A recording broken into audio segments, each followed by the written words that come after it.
escaping the realm of darkness. The paranormal guys are on a quest to find the answers to the hard questions of where the normal meets the paranormal, and the weird, and where the natural meets the unnatural. So grab your holy water, call your mama, and get ready for the Paranormal Guys Podcast.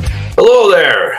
This is Neal with the Paranormal Guys Podcast, and this is Stephen Lineweber. Hello, Steve. Hello, Neal. How's everything going? Everything's good. Thanksgiving is done, and I ate a lot of turkey, and I slept a little bit. How about you?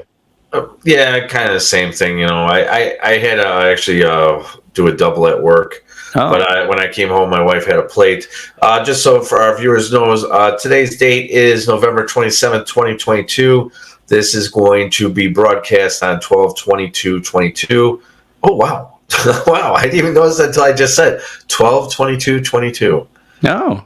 2022. Wow. Man, the correlation there. Well, we should bring in gematria. It's a gematria. We had to plug that in. Yeah. And today's guest will be Mr. Zach Elston. We are going to be talking about the Crenshaw House, Steve. It's an old slave house from southern Illinois. Okay. It was part of the reverse railroad. Reverse railroad, for those who don't know what the reverse railroad was. It was a system that slave owners used where they had people who believed they were free slaves, like Illinois was actually a free state, that they used them and they captured them and kidnapped them and then sent them back to like Kentucky to sell them. So when they all of a sudden became free, I'm like, they believe that they're free. All of a sudden someone comes up, throws them back in a bag, and I'm trying to make light, but so they take them back to Kentucky and make them slaves again, and then they breed them. And then the horrific things that were going on inside this house that probably caused this major paranormal problem that is going on in this place called the Crenshaw House. So we're bringing on Mr. Zach Elston today, Steve. We're That's an interesting haunting. Yeah, that's very traumatic, dramatic type things. It's interesting when you get into those historical haunting. Yeah, suppose you can't get into this house nowadays. No one's allowed inside this house. Illinois owns it, but no one's state allowed. Owns it. What? Yeah, the state owns it. I guess they bought it for back in 2000 something for $500,000 or something. So they own it, and no one's allowed on the property. It was actually used as a museum at one time, but we'll get more into that a little bit later. Yeah, no, it sounds real interesting. Yeah, it is. I think this is going to be a really cool episode. I saw Mr. Zach Elston on Facebook. He was talking about it for a second. I said, I got to bring this guy on. We got to talk about this thing. So we're going to bring him on a little bit. So other than eating turkey and gobble, gobble, gobble, the holidays are coming on. Yeah. Yeah, the holidays are... Santa's coming on, man. He's coming to town. He's coming to town, man. Speaking of which, you're kind of looking like a Santa. Yeah, I get that. They, especially this time of year, people come to me and go, "Oh, hey, Santa Claus." I go, "No, I'm just Neal. Just Neal." Do little kids get quiet and nervous when you walk in the room? I go to the little kids. They're like loud. I go, "Shut up! You're gonna be put on the naughty list." But other than that, though, just getting ready for the holidays. Thanksgiving is done when this is being broadcast. So let's get into the news, though, Steve. Should we start off the weird news right away? Let's do it. Let's do it.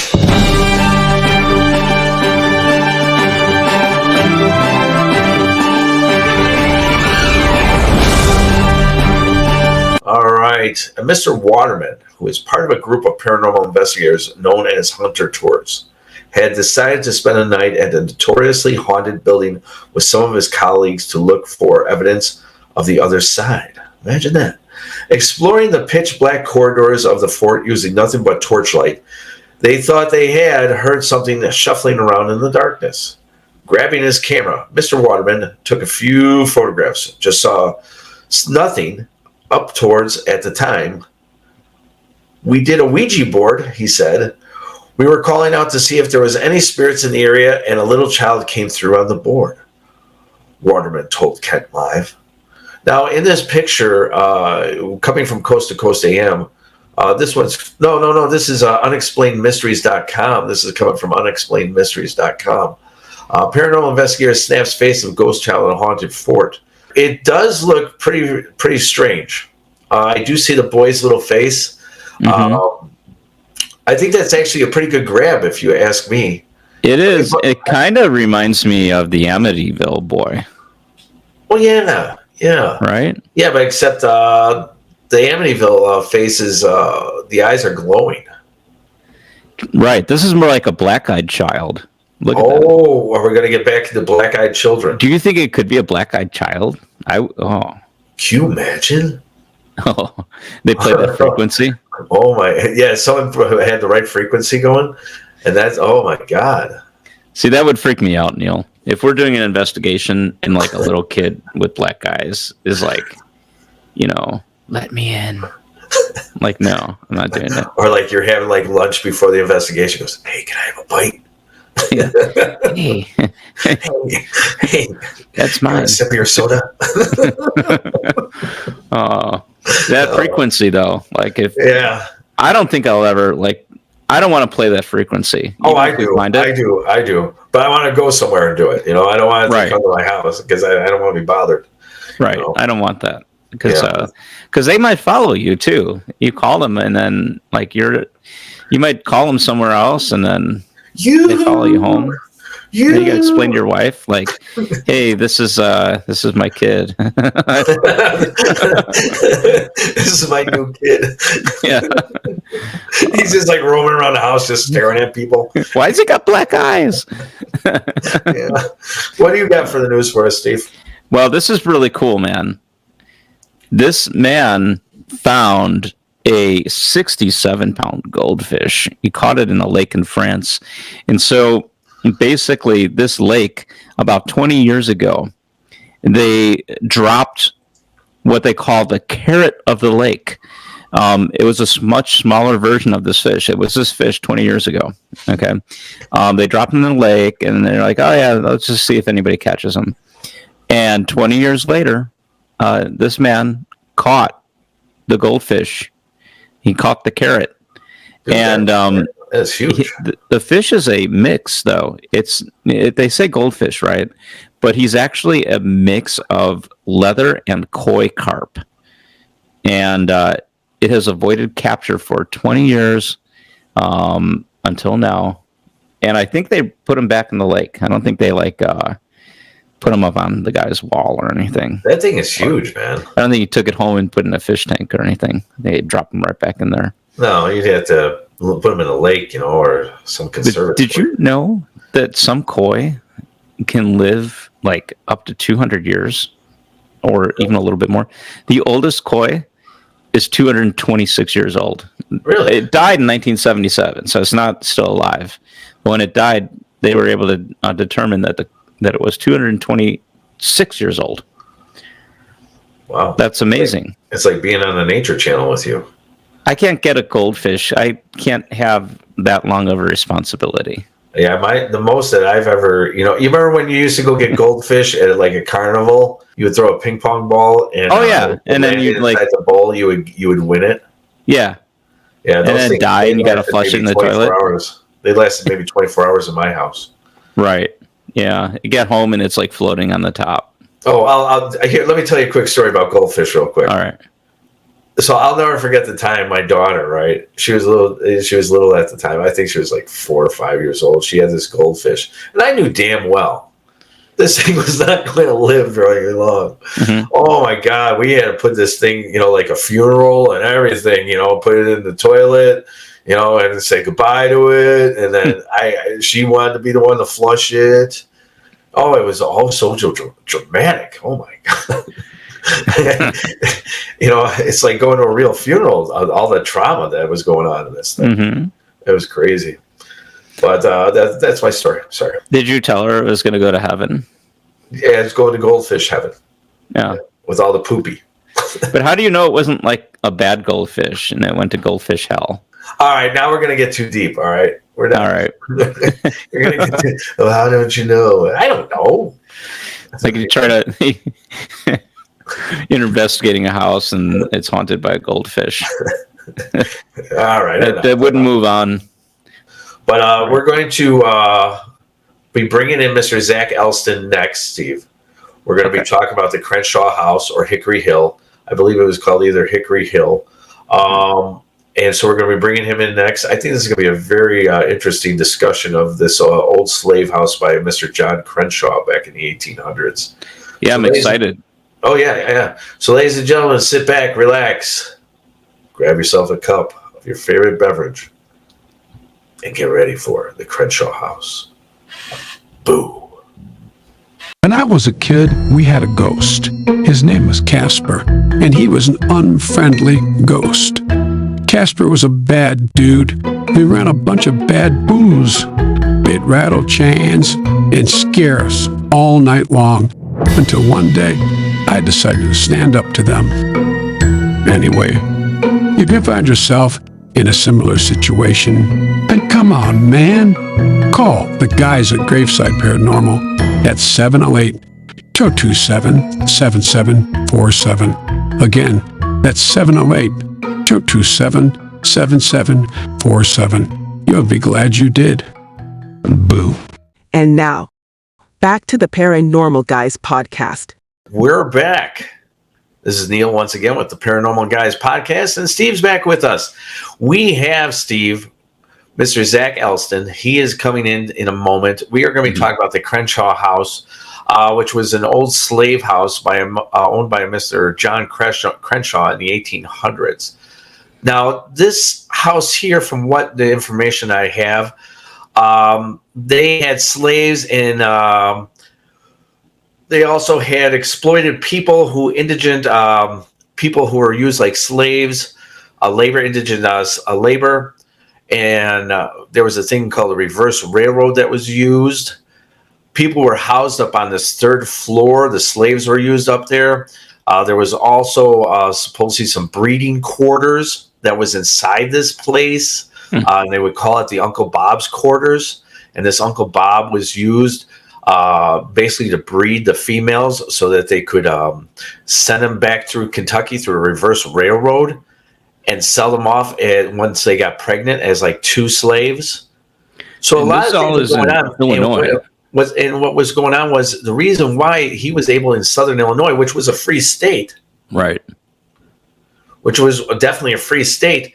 He was able to, because the money that he was making, he was actually doing 1/7 of all the taxes for Illinois. So somebody who is doing that much in taxes, he's able to get away with things. So he was able to. He had these salt mines, and he was able to still have slaves. So nobody wanted to say anything because he's generating all this money for the state. Yeah. So let's bring in Mr. Zach Elston at this time. Zach, welcome to the Paranormal Guys podcast. Hello. Happy Sunday to you. Happy Sunday. You too. And happy holidays to everybody out there. Yeah. Happy holidays. Zach, now how I got a hold of you was I saw on your Facebook page that you were putting up something about the Crenshaw House. And I said, oh, you know what? I think this is a very interesting subject. It's a horrific subject, actually, about a guy by the name of John Crenshaw who owned a slave house up on the third floor and would house a lot of slaves up there and breed them as well and use a reverse railroad to send them back to the Kentucky area or anywhere other southern than that, so that he could sell more slaves. And then what he would do is, because Illinois was a free state, am I right or wrong, Zach? He would have these guys who were free and then basically bonk them over their heads and tell them, hey, or torture them and get them to make sure that they were not free anymore and reverse them and send them back to Kentucky. Am I right, Zach? Yes, sir. It shows you the money of power, like the power of money. When it comes to that, he was able to do whatever he want because of that whole 7%, being 7%, 0.7%, whatever. He was pretty much able to do whatever he wanted. No one really questioned it. No one ever, even when they went to this house, they turned a blind eye. All I know is that whatever he was doing was something that was more horrific than anything I could ever imagine. Because he was a person that would have parties for people. He was in the politics. He was in everything. He knew everybody. I mean, Right. Abraham Lincoln even stayed in his house in the 1840s. Right. So he Yeah, was he was really, just- he was, Go ahead. I'm sorry. no, he was really tied in. So there wasn't anything he couldn't really get away with. It was more the ending of the salt mines when he got older is what was his demise. Right. He owned like something like 9 or 10 salt mines. And Yeah. most people would not work in salt mines. Salt mines, now I never worked in a salt mine, but it's some really bad work environment to be working. Very bad for your lungs. Yeah. And so what he had to use is he had to use slave labor, or probably like, people like the Irish were actually used in the form of slave labor. Exactly. These indigent people who were also there. You have these Indians as well, Native Americans who lived in the areas who were probably Were enslaved. Yeah, which were enslaved. They were sold to the South too. So, Yeah.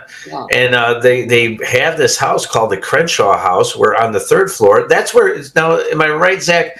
The 3rd floor was basically the quarters for the slaves, correct? Yes, that's where they usually keep them in Illinois. They tried to keep them out of sight in Illinois. And then they would transport them to the mines or whatever. At one time, Crenshaw had up to almost 800 slaves working at his mines and other things.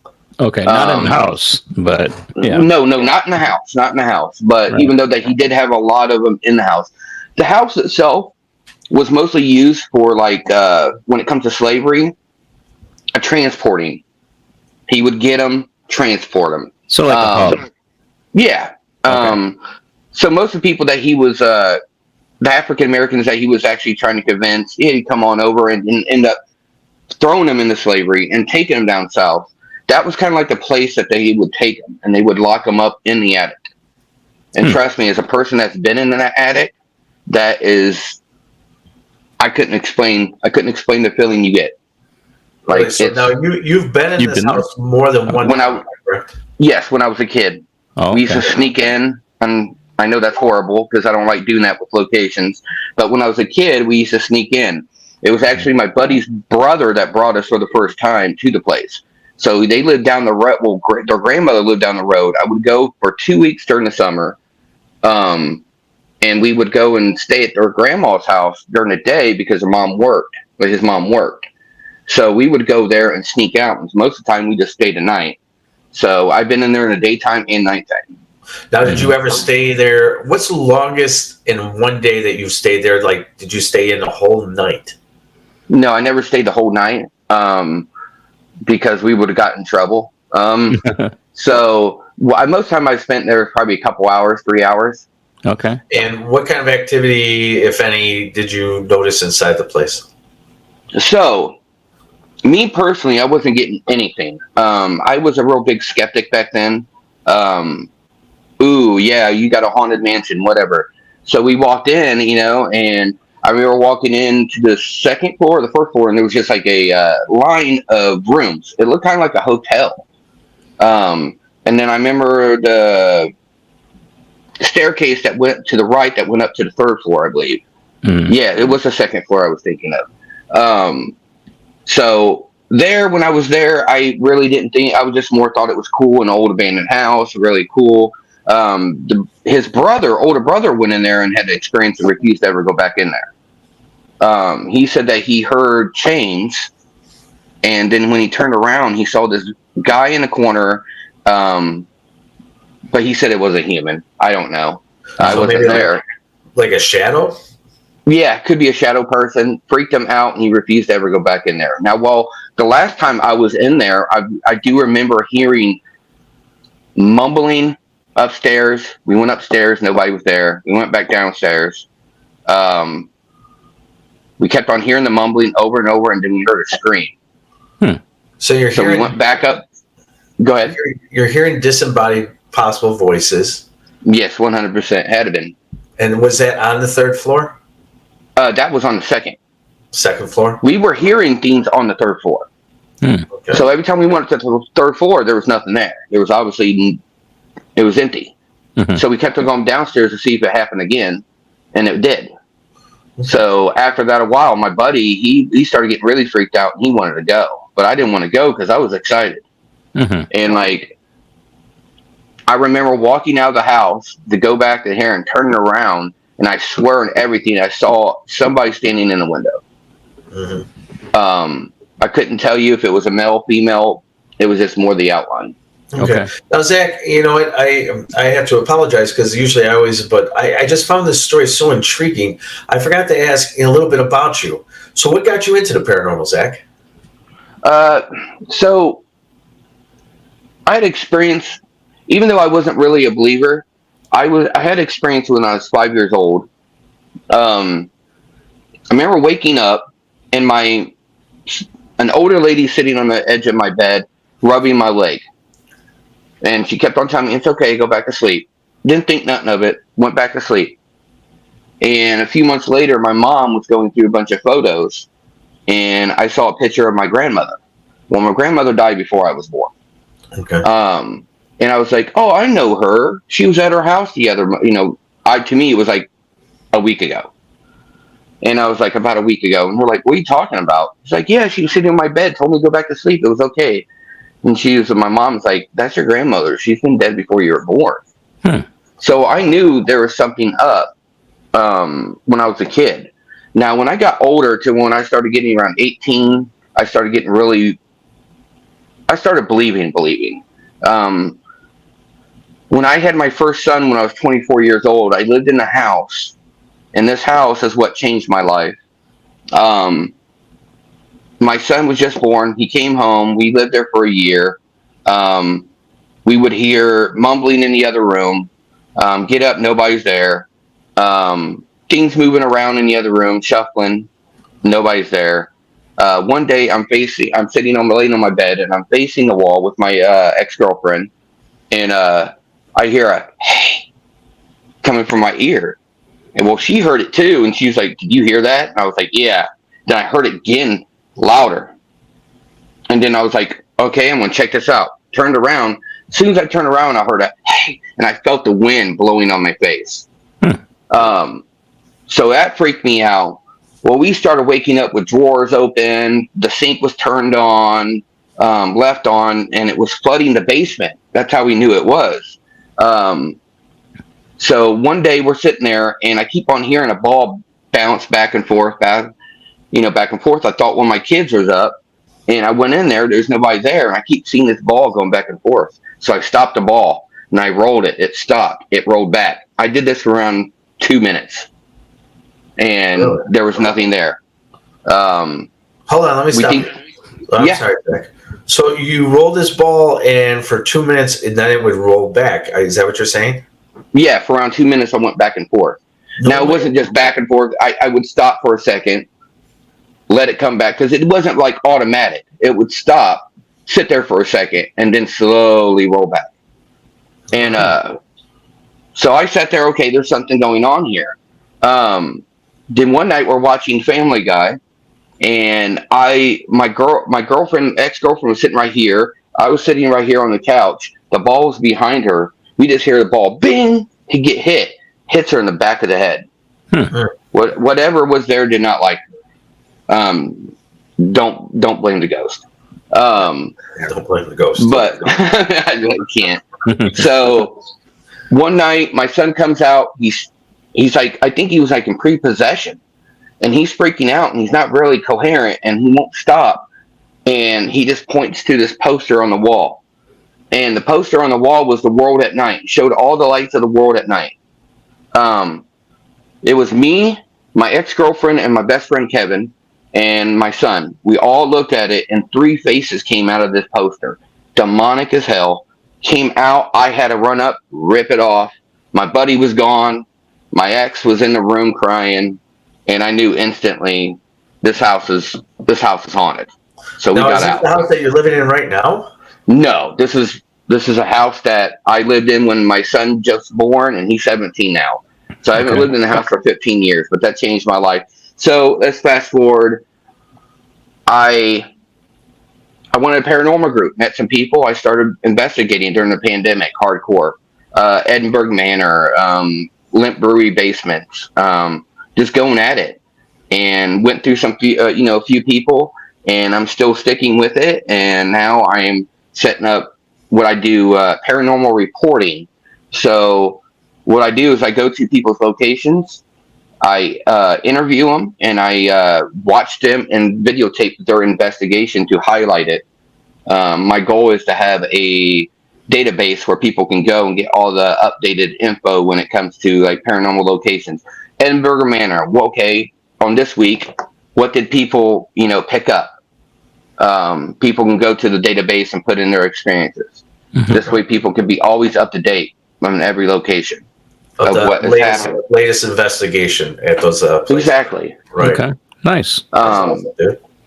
And I just want to report. I'm an investigator, but my thrill is I absolutely love helping people. Yeah. Trust me, it's been a curse. People can take that as a negative. You would think that someone helping would never be turned into a negative, but they will always turn it to a negative this day and age. So, I mean, I pretty much just do me. I just want to just help people and highlight their investigations because there's some wonderful people in the community that are really trying hard. They're Right. trying their hardest to get discovered or get their investigations out there or anything like that, or be considered, just to be respected in the community.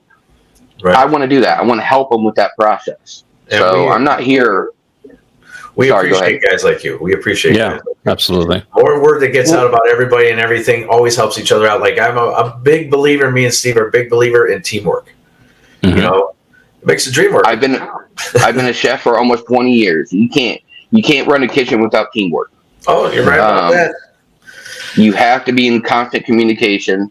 My goal in life is different from others because in order to progress myself, I need to help. Right. I need to do these things for myself. It's not any type of gain or connections I make. It's about self-growth. Right. Right. And if I can do this, if I can stay in this community and do what I do and help everybody on the way, I don't care if I go I don't care if I'm 9 years old and broke. As long as I have a story to tell and people better off, I'm okay. That sounds good, dude. That's good. So let's get back into the story then. So the Crenshaw House was built in 1842. Steve, can you pull up a picture of the Crenshaw House, please? Yes, I have a black and white photo here. Right. So Zach, this is by the look at the car, it looks like 40s or 50s Yeah. this picture is taken. Now, for people who know, this is a 3-story home. You got your main floor there, your second floor, and then you have your attic area. And the attic area is the area where they kept the slaves only. Were they allowed on the second floor or the main floor at all? Do you know, Zach? As far as I know, I really don't know. I would think that the only time they were allowed is during transportation, like getting back and forth. Okay. And, Which is kind of confusing to me that they put him in the attic, because if they had people on the floors underneath, wouldn't you? I mean, unless they were really conditioned to the point that they wouldn't make a peep, wouldn't they be loud? Wouldn't you hear that? Like, I don't know. Yeah. And plus, the conditions up there had been. Remember, there was no air conditioning. Like we're looking at either the 30s or 40s in that picture. Steve, pull up that last picture. This here?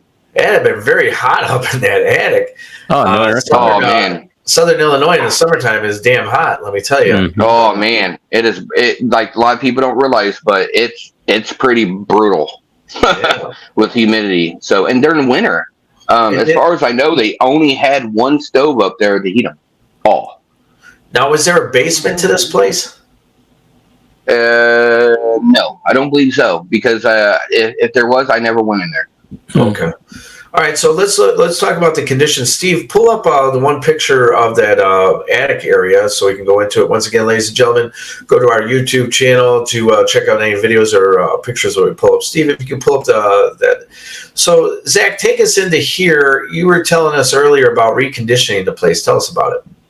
Yeah, so most of those cells and rooms that you see right there are redone. As far as I know, that I can't say their name. Sisk, it's SISK family. That was their last name, Sisk. When they bought it in 1913, they didn't want to be associated with that. Mm-hmm. So what they did is they ended up tearing it down and just using it for storage. Okay. But I know that years later, back in when I believe another family took it over in the 30s, they wanted the whole idea. So they started reconstruction, what they know of old photos or whatever they had to do it, and they started rebuilding it. Now, as far as I know, that majority of them were tore down. There were a couple rooms left because I think they just used it, another storage, a more secure storage, I guess would be. Right. But yeah, most of those, what you see right there, are redone probably in, I would say, the 30s. Okay. But it doesn't take the fact that this is where it happened. I mean, people were whipped, murdered, horrible conditions up in this attic. Raped. They were raped. Yeah, 100%. The story of the Uncle Bob. There was a Steve. If you can pull up that one picture that says the Uncle Bob on it, the cell that it says Uncle Bob's room. Uncle Bob was utilized for breeding. They would utilize this very strong man to get the best product, if I may use the word product, because that's what they're thinking. So understand when I say these words, I'm using what their thought is. They want to be able to put out that best thing, so they get a woman pregnant, and then they put her through the reverse railroad, send her out, and they would be selling an impregnated woman so that they would get a newborn slave with the woman. Am I correct on that? It's like a 2-for-1 type of deal. It's a 2-for-1. Exactly. So, okay. According to the stories, Uncle Bob was like he was like the identical perfect African. He was in a great physique. He was, not really educated. He was just smart. He wasn't dumb or anything like that. So I have a feeling that Uncle Bob had no problem doing this. I think he worked with them. There's no way that a man is going to be forced to have sex with somebody if they're not as a man, me, there's no way I can perform if I'm under that stress. Right. So I really think that Uncle Bob had no problem doing this. Yeah, he probably had some kind of makeup, but it was probably bred inside of him to do it. And like you said, it was his job. He got along to get along. Yeah, basically that's what that was. And imagine all the trauma that's going on, Steve, inside here. I mean, that's definitely causing a lot of residual memory inside of a place like that. Right. Where people are hearing chains, they might be hearing whispers. But I'm not discouraging that there's not an intelligent haunting going on. But through traumatic or dramatic things in a timeline, of course, we all know that you're going to get a lot of residual haunting. Yeah. Because it's so powerful into the time stream. But also the negative emotion will draw in like negative energy, like demons, and shadow people and such, right? Definitely. It's like a portal for them. Right. With all that negative energy they get drawn to it. And then you sometimes have other spirits from other locations being drawn to that place. So sometimes you can get, hauntings that are people that are not even from there. And that's the thing, usually through, investigating, you realize you can point them out and push them. Okay, they have nothing to do with the situation. But sometimes they're very convincing. But now when it comes to this place, people have tried to spend a night in the attic, and it was very unsuccessful.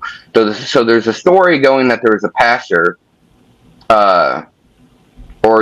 exorcist. He came to the place. He said, "Well, I'm going to get rid of this demonic attachments in this house." He was there, did his job. The next day, he died mysteriously. Right. So nobody knows. He was in great health. So a lot of people think him being in there, the demonic took care of him. Now there's one person that has, and they know for a fact that has stayed the night that stayed the night in the place, not in the attic, but in the place. Okay. He was a news reporter, and he stayed there all night, but he refused to go up to the attic because he said that all night it sounded like nothing but a bunch of chains rattling, people moving around, screaming, and things like that up there. He just He said he pretty much just stayed in the corner and waited until sunlight. Wow, that's amazing. Yeah. I mean, that's some strong activity, man. I would love to. I would love to be able to go to a place like that, but I guess you can't. I guess it's basically condemned, and there's no trespassing. The state owns it. It was what? It's a $500 fine if you get caught on that property. If you go past that last trespassing sign, that is automatic $500. That's the reason why the video that I posted, just a real quick clip. If you look, there's no trespassing sign. I didn't go past that. Yeah. I respect it way too much. Yeah, there's no way to get in there. Even the wardens, Ed and Lorraine Warden, and I know they say this a lot, but said that this is like the most demonic place they ever been. They were there about 10 minutes and wanted to leave. Man. I guess Lorraine literally said there was no help. Don't allow anybody, this is a story, don't allow anybody 100 yards to this place. Wow. Did John Crenshaw die there as well? I don't think he died in the house. But did he live there when he died? Yeah. Okay. Yeah, he died there to his death, pretty much. So his downfall was, when slavery was over, during the Civil War, he sold the house. He moved on. That's why. Yeah, he didn't die in the house. Okay. You're right. But he moved on and sold it, and then it was resold in 1913, and then resold, I believe, in the 20s. So yeah, he got out of there because his salt mines. And the reason why they used slave labor back then was that it wasn't practical to use and pay people because he would have went broke. We didn't have the machines that we do have nowadays to make it easier and cost effective. So it just didn't make sense. So they literally, because he was giving so much of the taxes of the state of Illinois, they literally let that man do whatever he wanted. It's now for our segment, Into the Shadows with Shell.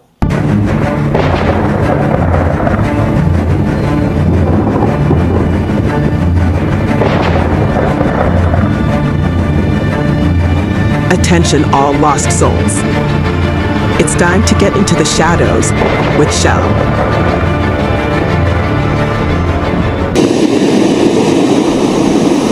The Next Sunrise by Shell Ward. I'll wait for you, my love, till you come back to me. You left so long ago to cross the deep blue seas. Many have you held, many have you kissed, but I hope deep down it is I that you missed. The way you touch my hair is what keeps me waiting. All those subtle hints left me anticipating. We kept our love a secret from all judging eyes. You said we'd tell them all upon the next sunrise. But there were no goodbyes when the boat left the dock. Just a gutted feeling inside, like a pit filled with rocks. Months have passed and seasons have changed. Rumors began, but they said I was deranged. They said you left this world exactly 1 year ago one dark, stormy night. But I saw you standing out there underneath the pale moonlight. You didn't see me cry or hear me calling your name. You kept on walking while staying dry during the pouring rain. Why does my love pretend I'm not here? How can he dismiss me, I wonder and fear? I've heard your footsteps on the paths where we'd meet. I felt your touch on my hair, and it's quite bittersweet. I'll return every year, and I'll stand by our tree, and I'll wait for you, my love, till you come back to me. All right, Michelle, thank you very much for that poem. That was a very good one. I do appreciate it. And now we're back with Zach. Zach, now one of the things that I found out is that Mr. Crenshaw also, there was some kind of uprising that happened. Yes. Mr. Crenshaw, and he lost his leg? Yes, with an axe. Just like any type of plantation, definitely with being in the north. You're in like the north. You're supposed to be free, but yet you're not. So yeah, I would think that there's going to be an uprising, and they got him pretty good. They got him in his leg. His leg was gone. Right. And so, it's kind of like, you play the game, you're going to get caught, kind of thing, where like he was brought to trial for kidnapping charges, but because of the man that he was, he never, ever had to do any time. So eventually you're going to get something. And sure enough, there was some kind of uprising, and he lost one of his legs through an axe that went to his leg or something like that. But on a place like this, that third floor, what would you rate it through 1 through 10 of just you going through there, the times that you did?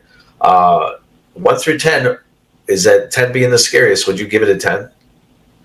Well, that's a hard question for me because I don't get scared real easily. I've been into some pretty haunted locations.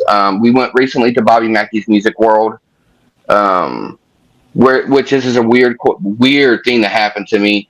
I heard my dead mother call my name over the spirit box while I was at Bobby Mackey's, which was one of the most craziest experiences of my life. But if I have to say on how haunted the place was, I would put the Crenshaw House at a good 8. 8. Good 8. Good number. That's a good number. Bobby Mackey's is probably around a 7. So that should put you how much? Really? And Bobby Mackey's, that place is 100% demonic. Right. So now, when you were inside the Crenshaw House, did you feel anything like the presence of something near you at all? Each time I went in, I got a headache. I would get nauseated. I know one of the last times I was in there, I definitely felt people watching and walking with me. Every time I would walk, I would just turn around because I felt like somebody was right behind me. It's my buddy and his brother that had the most craziest experiences. Yeah. I do believe that his brother did get a scratch mark of 3. I'm not 100% sure on that. I would have to talk to him. But I do believe that happened.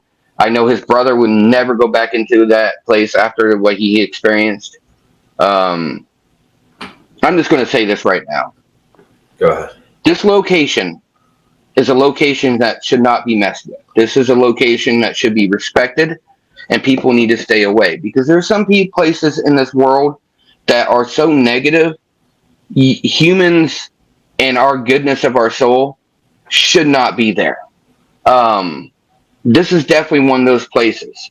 I would love to see it restored, but for the safety of the people, I don't want it restored. Right. And you were telling me earlier, in the 1930s, it was restored as a museum.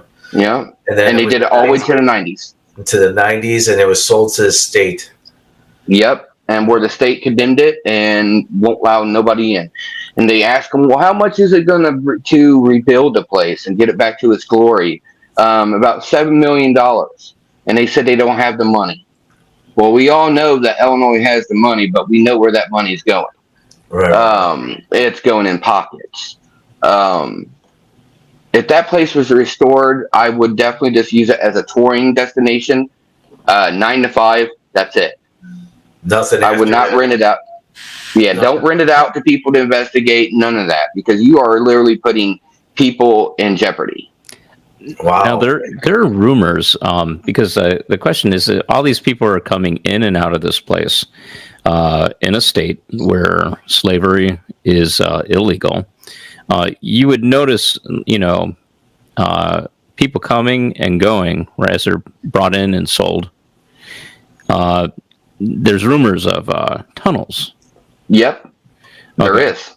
And a lot of places that we've investigated, like related to Al Capone, like the Irish Legend, Willowbrook, supposed to have tunnels, and all these other places have tunnels.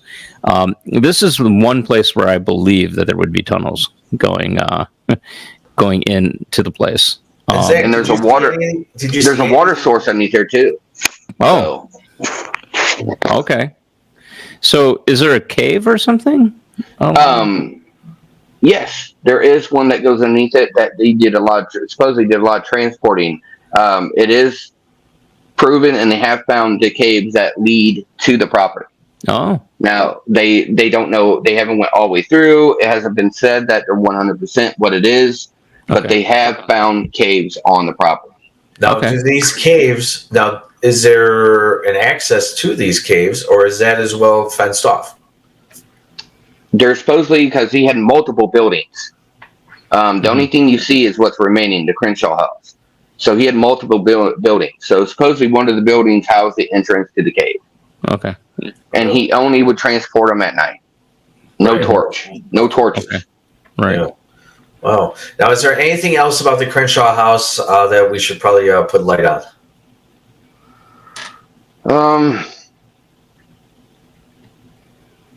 I mean, only thing I can say is respect the place and view from afar. You know, Yeah. you don't want to mess with it. I can see you're very strong about that, very adamant about it. I'm rubbing my hands because I'm thinking about it. Like, it's intense, man. Like, what I remember, like, if I was adult back then going in there, I think I was pretty damn dumb. Right, yeah. Because I don't think I would ever go into there as adult out of respect. No. You know, like, yeah. All right. that place is horrible, man, because, like, I know as a person that spent most of his summers in southern Georgia and seen the remnants of the slavery, and you can still drive down the road and see cotton fields, but knowing that cotton is associated with that, it's heartbreaking, man. It's a sad thing. From a paranormal perspective, I'm curious about the Crenshaw House. I don't think I would go into the place and investigate it. But as for these things go, you do look for a place with activity, right? For everybody who wants to prove in the paranormal community, prove that something exists, so others will understand and believe them. The Crenshaw House sounds like a place where you might be able to get some evidence. What would you say is happening there from your own personal experience? Is it more of a residual? Do you think this place is more demonic? Is it the slaves? Is it Crenshaw hunting it?